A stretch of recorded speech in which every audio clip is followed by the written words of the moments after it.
pure il cuore si chiuderà sulla montagna. Un bellissimo progetto che nasce circa un quinquennio fa, più precisamente tra il 2017 e il 2018, dove al Consorzio Imbrifero Montano, ovvero il BIM Piave Treviso, di cui il Comune di Revinelago è consorziato, è venuta questa idea, stanziando dei soldi a favore di tutti e 34 i comuni che lo compongono, di creare queste congiunture, queste cinture di collegamento per i cicloturisti che scendono dal Bellunese lungo la Monaco-Venezia e qualora non volessero seguire il corso del fiume Livenza, di deviarli facendoli passare per la nostra bellissima e meravigliosa vallata su queste piste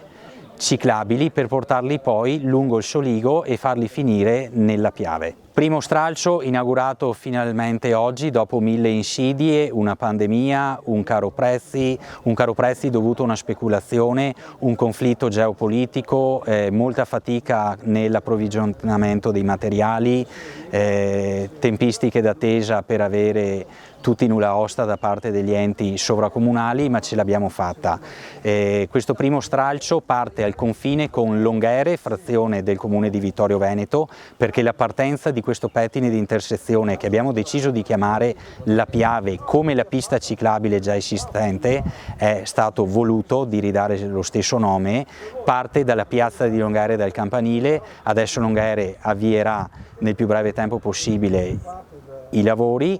Noi arriviamo qui all'intersezione tra via Mellere e via Selve, quindi nella parte bassa sotto la provinciale, nella frazione di Revine, e siamo già quasi a un livello esecutivo per il secondo stralcio che ci permetterà da qui, ovvero via Mellera e via Selve, di arrivare fino al lavatoio Lame, sito tanto caro ai nostri concittadini revinesi e non solo. Sicuramente un passo verso la sostenibilità ecologica. Io invito tutti i ciclisti, ovviamente non i ciclisti con bicicletta da corsa, ma quelli muniti di gravel e di mountain bike, ad utilizzarla, scongiurando così eventuali pericoli lungo la provinciale, ma allo stesso tempo di usarla e di rispettarla, perché è un bene comune, quindi è un bene non solo personale, ma è un bene di tutti. Ringrazio ovviamente il Consorzio BIM Piave Treviso, perché dei 150.000 euro di quadro economico, ovvero di costo complessivo dell'opera, il Comune, il Consorzio BIM Piave ne ha stanziati 100.000.